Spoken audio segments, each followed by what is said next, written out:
خوش آمدید۔ میرا نام عمیرہ ہے۔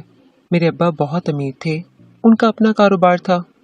میں اماں ابا کی اکلوتی اولاد تھی، یا یہ کہنا بہتر ہوگا کہ میں گھر کی سب سے بگڑی ہوئی اولاد تھی۔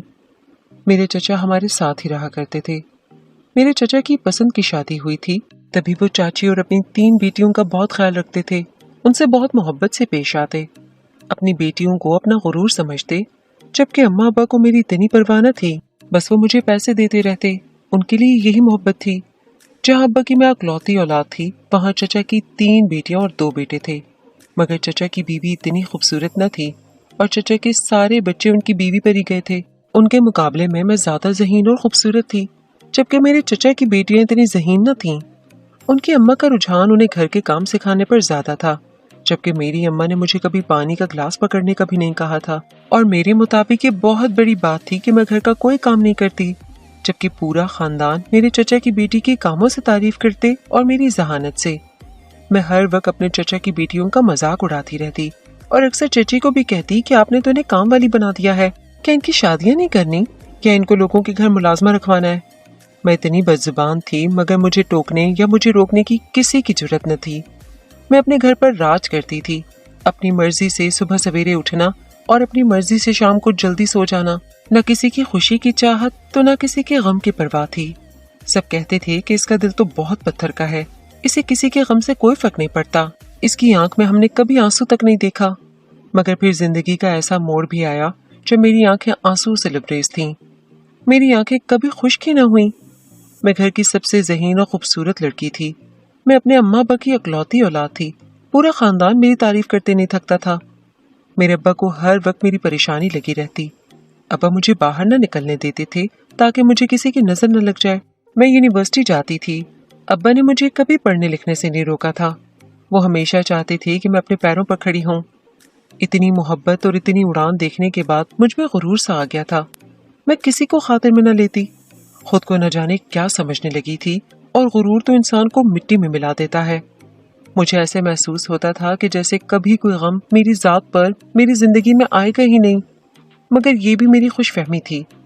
میں نے اپنے میکے میں جتنا راج کیا، میرے ابا نے میرے جتنے لاڈ اٹھائے، خاندان کا ہر فرد دیکھ کر اش اش کرتا تھا۔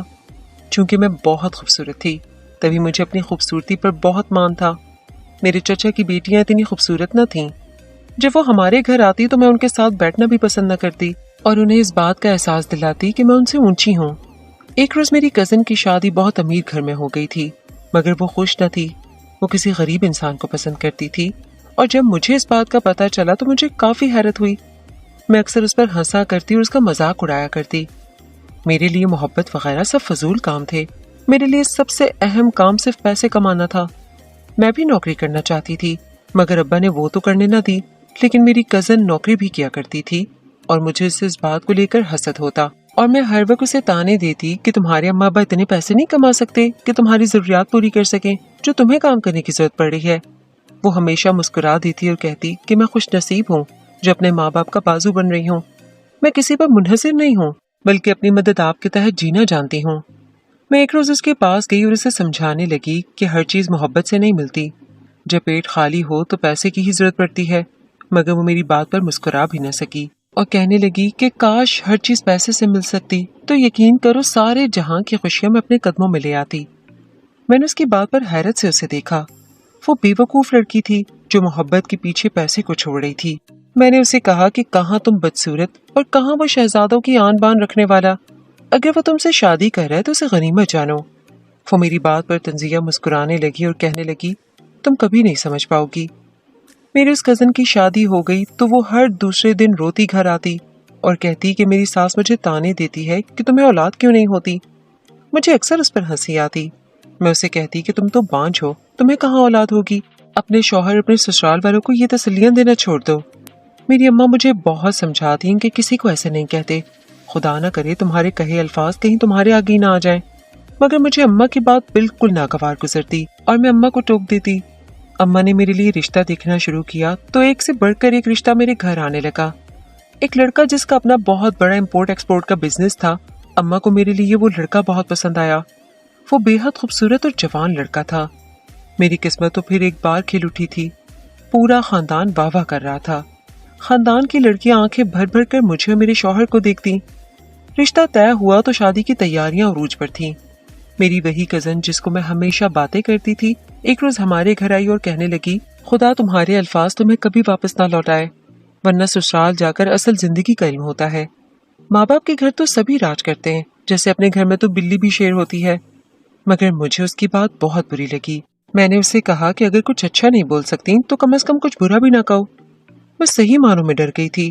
وہ میری بات پر کہکا لگا کر ہنسنے لگی اور کہنے لگی کہ خود پہ گزر رہی ہے تو تکلیف محسوس ہو رہی ہے، مگر جب تم میری شادی کے وقت ایسی باتیں کرتی تھیں تب تمہیں احساس کیوں نہیں ہوتا تھا؟ اپنی کزن کی بات پر میں بالکل خاموش ہو گئی۔ وہ سچ ہی تو کہہ رہی تھی۔ اب میں ہر وقت یہی سوچتی رہتی کہ نہ جانے شادی کے بعد کیا ہوگا۔ مجھے ہر وقت اپنی کزن کی باتیں اپنے کانوں میں گونجتی ہوئی محسوس ہوتی۔ میری شادی ہوئی تو میرا شوہر بہت سنجیدہ طبیعت کا تھا۔ پہلے پہل تو مجھے اپنے ساتھ لے گیا، مگر میری طرف موڑ کر بھی نہ دیکھا۔ میرا شوہر پورا ایک ہفتہ گھر سے غائب رہا۔ میں اکیلی تنہا اپنی ساس کے ساتھ گھر پر موجود رہتی۔ میری ساس مجھے حوصلہ دیتی کہ پریشان ہونے والی کوئی بات نہیں ہے، اللہ سب خیر کرے گا، تمہارا شوہر کسی کام سے گیا ہوا ہے، واپس لوٹ آئے گا۔ میں ہر وقت روتی رہتی اور پریشان رہتی۔ اب مجھے اپنی کزن کی تمام باتیں یاد آتی کہ وہ بالکل ٹھیک کہتی تھی۔ مجھے اپنے شوہر سے محبت ہو گئی تھی۔ اب تو مجھے روپیہ پیسہ کچھ نظر ہی نہیں آتا تھا۔ اب تو میں اپنے شوہر کے بغیر بھی نہیں رہ سکتی تھی۔ ایک روز شام کا وقت تھا، باہر تیز بارش ہو رہی تھی۔ میں تنہا کھڑکی میں بیٹھی تھی جب ایک دم گھر کا دروازہ کھٹکنے کی آواز آئی۔ میں جلدی سے دروازے کے پاس گئی اور دروازہ کھولا تو سامنے میرا شوہر موجود تھا۔ اس نے میری طرف دیکھنا بھی گوارا نہ کیا اور بغیر سلام کا جواب دیے گھر کے اندر داخل ہو گیا، سیدھا اپنے کمرے میں چلا گیا۔ اب تو جیسے میری بھی بس ہو گئی تھی۔ میں اپنے کمرے میں گئی اور اپنے شوہر کا گریبان پکڑ کر اسے جھنجھوڑنے لگی اور اس سے پوچھنے لگی کہ میرا کیا قصور ہے، میرا کیا گناہ ہے، کیوں میرے ساتھ ایسا رویہ اختیار کیا ہوا ہے؟ شادی کو بھی وقت ہی کتنا ہوا تھا، ایک دن کی دلہن کو تنہا چھوڑ کر نہ جانے کہاں چلے گئے، اور اب آئے ہیں تو دیکھنا بھی گوارا نہیں کر رہے۔ مگر میرے شوہر کے اگلے رد عمل پر تو میری روح کام گئی جب وہ مجھ پر دھاڑ پڑے اور کہنے لگے کہ میں تمہارے لیے یہاں پر نہیں بیٹھا رہ سکتا۔ میں روتے ہوئے اپنے میکے واپس آ گئی، مگر میری کزن وہاں موجود تھی۔ مجھے دیکھ کر ایک دم گھبرا گئی اور کہنے لگی، کیا ہوا، سب خیریت تو ہے؟ اسے دیکھ کر مجھے اور غصہ آنے لگا اور میں اماں کے گلے لگ کر پھوٹ پھوٹ کر رونے لگی۔ اب تو اماں بھی پریشان ہو گئیں اور کہنے لگیں کہ بتاؤ کیا ہوا ہے، پریشان کیوں ہو، رو کیوں رہی ہو، سب ٹھیک ہے نا، تمہارا شوہر تمہارے ساتھ ٹھیک ہے نا؟ میں نے اماں سے کہا کہ اماں، میرا شوہر میرے پاس ہو تو میرے ساتھ بدسلوکی کرے، وہ تو مجھ سے دور رہ کر میرے پر ظلم کر رہا ہے۔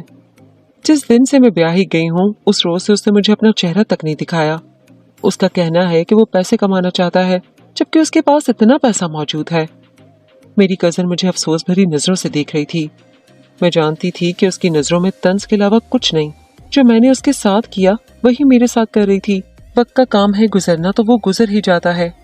میرے اماں ابا نے میرے شوہر کو گھر بلایا اور بات چیت کے بعد مجھے واپس بھیج دیا۔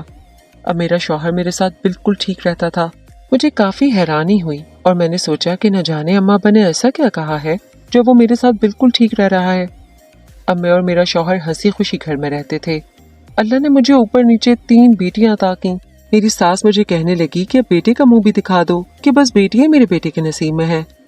میں اپنی ساس کی بات پر حیران ہوئی کہ یہ سب میرے بس کی بات نہیں، پھر کیوں میری ساس مجھے ایسے تانے دیتی ہے؟ پریشانی پھر میرا مقدر بن گئی۔ اب میں اپنے شوہر کو ہر وقت کہتی کہ میں بیٹا کہاں سے لا کر دوں، مگر میرا شوہر بالکل خاموش رہتا، نہ وہ اپنی ماں کو روکتا اور نہ ہی مجھے کوئی تسلی دیتا۔ میں پھر پریشان گمسم سے اپنے کمرے میں بیٹھی رہتی۔ میرا شوہر ایک روز 2 مہینے کا بچہ گھر لے کر آیا اور کہنے لگا، آج کے بعد یہ تمہاری اولاد ہے، مگر میری تو پہلے سے 3 بیٹیاں تھیں۔ میں نے اس بچے کی طرف دیکھا تو وہ بہت معصوم اور بہت پیارا تھا، مگر مجھے اپنے شوہر پر غصہ آنے لگا اور مجھے اس بچے سے کوئی ہمدردی بھی نہ تھی۔ میں نے بچے کو نفرت سے دیکھا اور شوہر پر شک کرنے لگی کہ شاید اسے دوسری شادی کر رکھی ہے۔ میں نے اپنے شوہر سے پوچھا کہ یہ بچہ کہاں سے آیا، تو شوہر نے آؤ دیکھا نہ تاؤ میرے چہرے پر تماچا مار دیا اور کہنے لگا کہ بس ایک مرتبہ کہہ دیا سو کہہ دیا، یہ بچہ آج کے بعد تم ہی سنبھالو گی، اس کی کفالت اور پرورش کی ذمہ داری تمہاری ہے، تمہیں پیسوں کی فکر کرنے کی ضرورت نہیں ہے، میں تمہیں اس بچے کے لیے ہر مہینے الگ سے پیسے دیا کروں گا۔ مگر میرا شوہر یہ بھول رہا تھا کہ مجھے پیسوں کی نہیں اس کی ضرورت تھی، میں اپنا حق کسی اور کو کیسے دے سکتی تھی۔ مجھے اس بچے سے بھی نفرت محسوس ہونے لگی۔